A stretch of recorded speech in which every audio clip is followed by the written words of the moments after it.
Welcome to the Survivor to Thriver show with your happiness expert, Samia Bano. Do you feel stuck, silent, and stressed? Is something hurting your heart and soul? Are you burning yourself out? If so, you are in the right place because this is the podcast people from all over the world join in to learn exactly how to stop suffering and start living with inner peace and joy. Let's get started. Hey, last episode, we were talking about what a great blessing diversity can be. Being exposed to different ways of thinking and doing and being. And not only being exposed, but being open to experiencing diverse ways of thinking and being and acting and giving them a try, like experimenting with them. It can really enhance the quality of our lives. It can help us, as I was talking about last episode, really help you to expand your sense of creativity. It can really add a lot more variety into your life, and variety is a spice of life, right? So it makes things more fun also for us. It helps us to feel more alive. But also, it can enhance our ability to help ourselves heal and resolve the challenges and the problems that we have in more efficient and effective ways.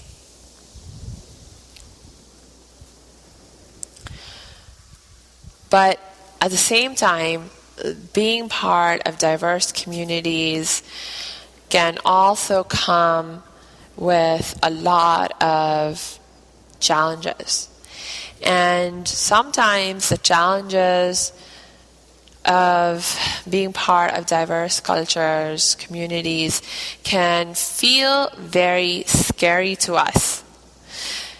They can in fact feel so scary, they can feel so threatening to us that people are ready to kill and get killed in order to eliminate the difference, eliminate the diversity. Think about it in the context of the racial tensions that we continue to struggle with in America. All the news stories we have recently been hearing about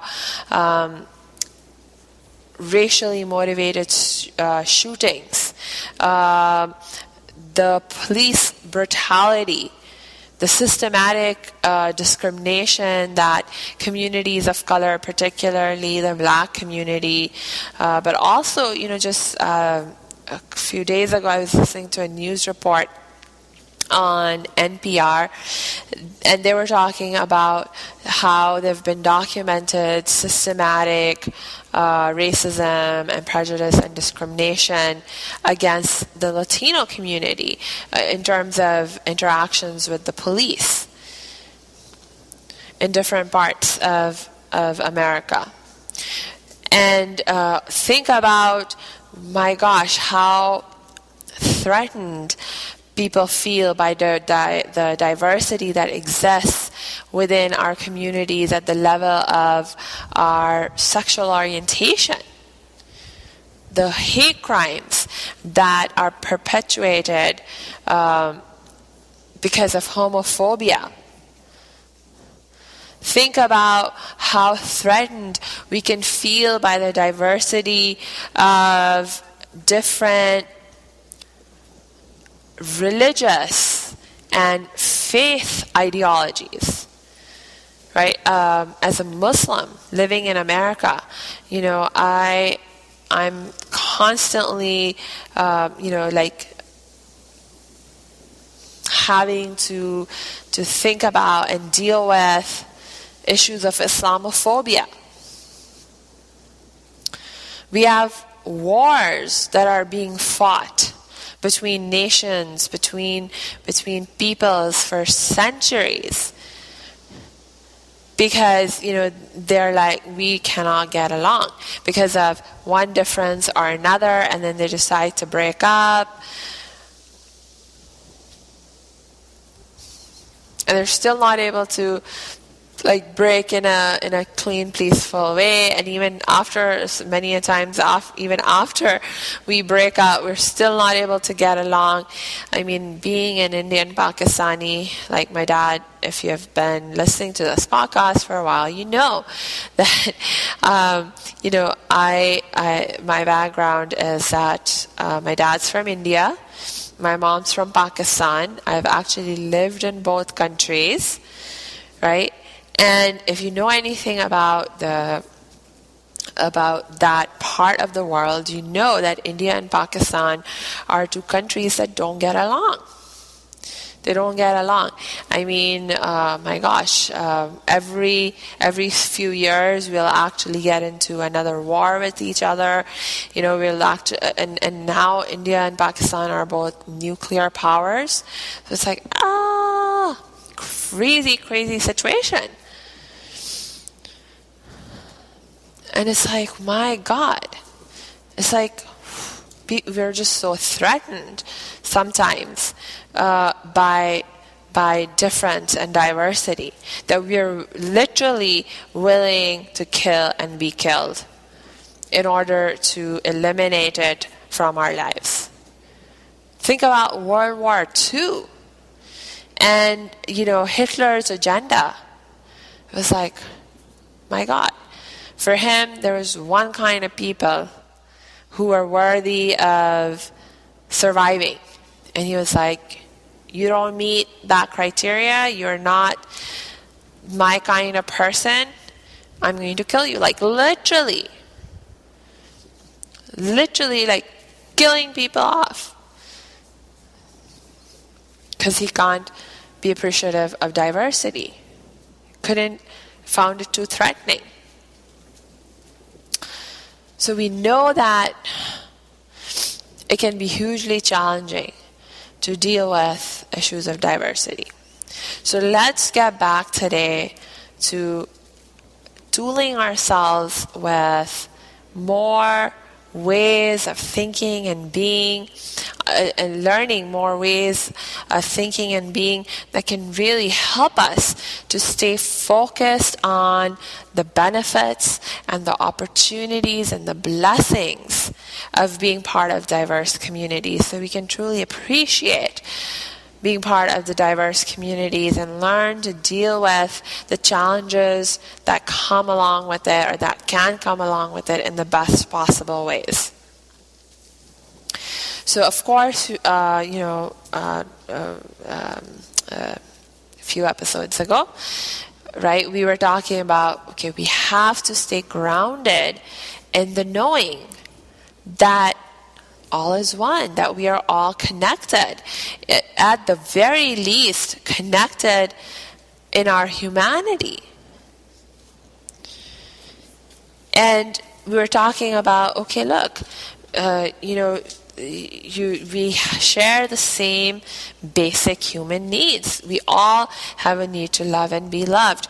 We all have a need to experience a certain amount of power and control over our lives. We all have a need to, for example, have a sense of meaning and purpose and accomplishment in our lives, right? And so on and so forth. These are all basic human needs that we all share.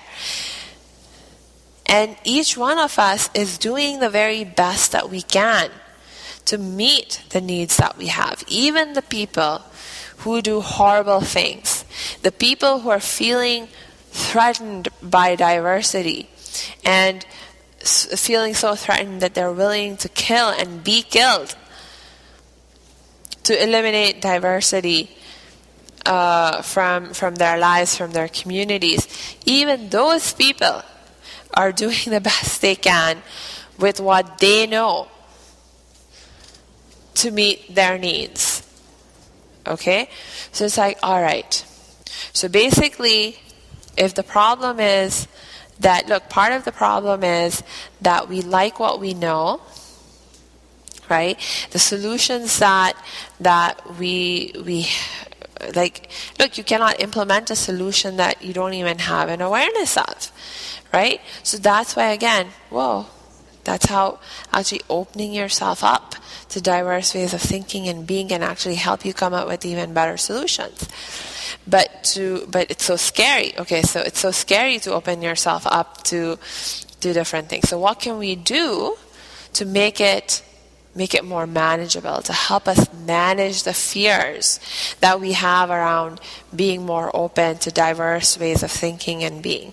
What can we do to help us manage the risks that are associated? Because sometimes, look, they're really, it's not like we're just imagining things. Sometimes they're really real risks and very legitimate concerns that we may have, that make us scared, that make us feel threatened by the existence of the diversity of thoughts and ways of being.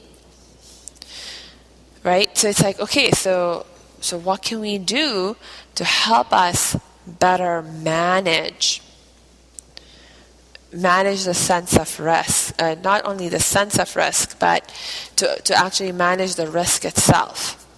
Let me frame the answer to this question in the context of how I'm personally dealing with diversity-related challenge.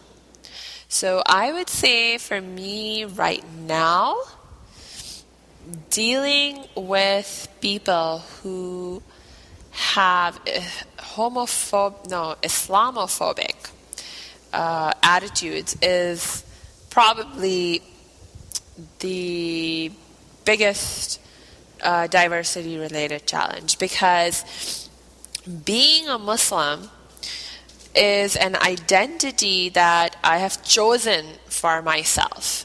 Yes, I was born into a Muslim family, but at this point in my life, it is an identity that I have chosen for myself.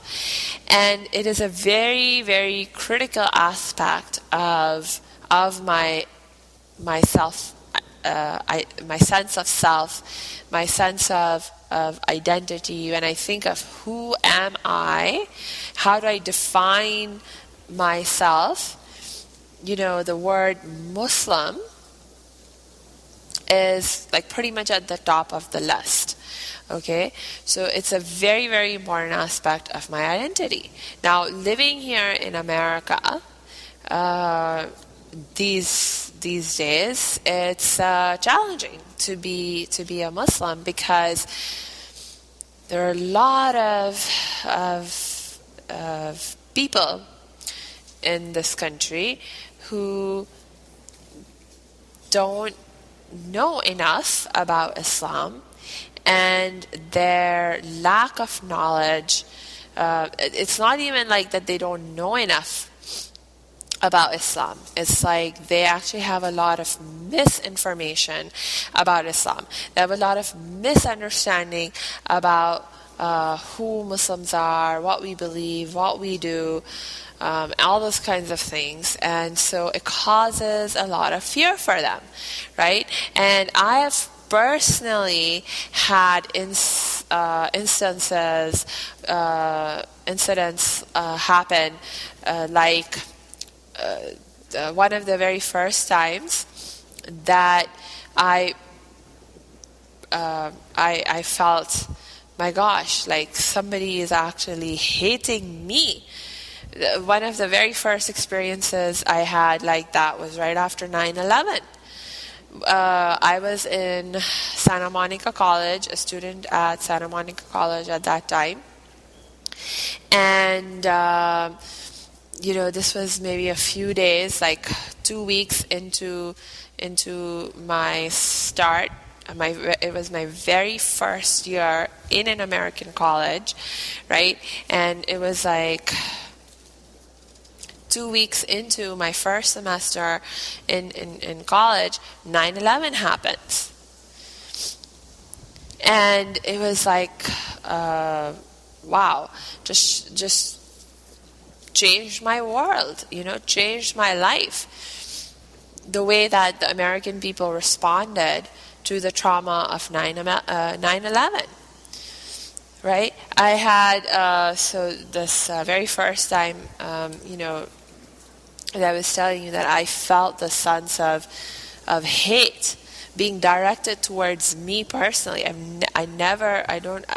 really don't remember ever experiencing something like that before.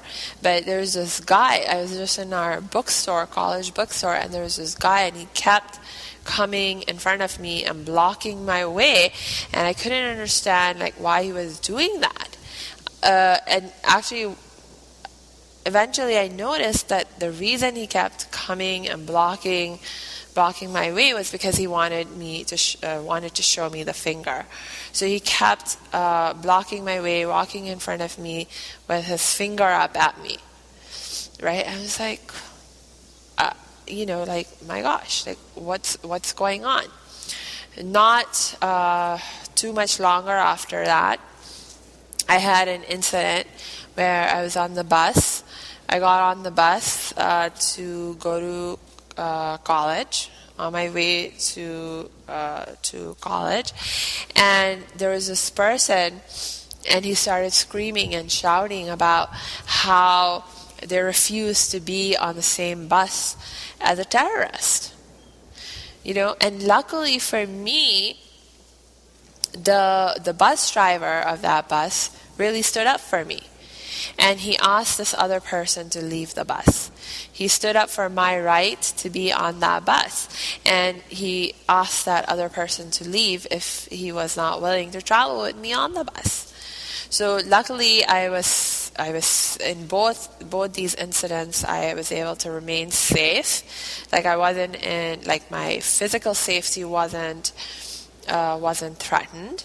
And I was able to, there were these people who were hating on me, but there were other people around me who stood up for me and supported me, right? So, I mean, in the overall scheme of things, I feel very, very grateful that I live in LA, in a city like Los Angeles, where it is so diverse, and in general, the vast majority of people here are, at the very least, tolerant. They tend to be more tolerant of difference and diversity, even if they're not able to be fully appreciative. So overall, it's not been anything really, really horrible. But nonetheless, it's there's this undercurrent of distrust and fear and anxiety and stress that people experience around Muslims and in dealing with Muslims that continues to impact my life, right? Even all these years after 9/11, things keep happening, and people continue to feel that sense of stress and anxiety and fear around Muslims, and it impacts my life, right? It impacts my life. When I was in college, for example, this is also when I was still in college, I one day went to the career counselor to have her check out my resume and help me make it stronger. And one of the suggestions that my career counselor gave me was to remove from my list of leadership activities and so forth the fact that I that I was a leader in the Muslim Student Association on campus. She was like, you need to keep this on the down low. I recommend that you keep this on the down low, that you don't make it so obvious that you are part of the Muslim community, that you're Muslim. I have had, and this was my career counselor on my college campus, and she was giving me this advice from a very well-meaning place, because she thought that if I made it very obvious that I was a Muslim on my resume, that it would reduce my chances of hearing back from people. That they're, she really, like, the thing that really kind of hit me about this thing was the fact that she was giving me this advice from such a well-meaning place. Like, she was really trying to help me, and that was her honest opinion, and that's why it really got to me. Like, not that I was angry at her or anything, but just, it was like one of those times, and it really hit me that, wow, this is serious, and that this is impacting my life, and this may continue to impact my life, and the opportunities that I have in life. So it's like, okay, now I've been to, so what do I do? So when I come face to face every so often, I'm continuing to, find myself in situations where, I can sense that the person in front of me is struggling with their sense of fear, their sense of, and sometimes they're just outright being mean to me and expressing their hatred, their fear in a very open way. So what do I do? It's only too easy to get caught up in the moment, in the emotion, and respond with anger, to respond with frustration, to respond with, well, I hate you too, or I hate you more. But it's like, okay, no, okay, no, okay, I don't, regardless of what this person is doing to me, how they're behaving right now, the very first thing I do is remind myself that this person still deserves to be treated with disrespect, that this person still deserve to be loved and cared for. That's my very first reminder, and it really helps me recenter myself. It's like, okay, this person, whatever they're doing right now, they still deserve to be respected, they still deserve to be loved and cared for. That's the reminder that I give myself. Now, I'm looking at the time right now, and I'm going to go ahead, wrap up right here for this episode, and I'm going to pick up in the next episode on this idea of okay, this idea of, regardless of what this person is doing right now, they deserve to be loved, they deserve to be treated with respect, they deserve to be cared for. It's like, how do you think about these concepts, understand these concepts in a way that really allows you to respond with empathy and compassion, to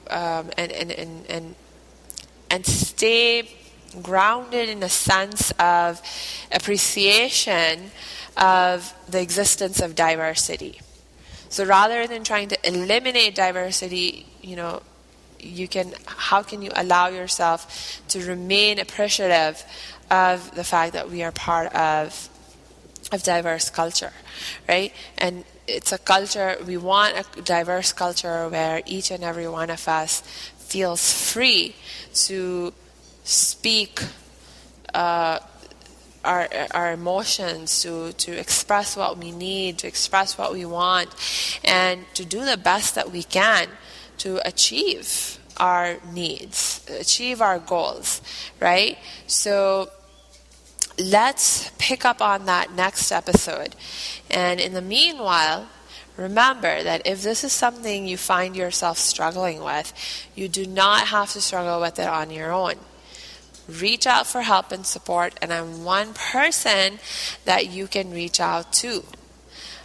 Just go to my website at www.academyofthriving.com, click on the Contact Us page, and you'll see how you can connect with me. So until next time, I wish you lots of peace and joy.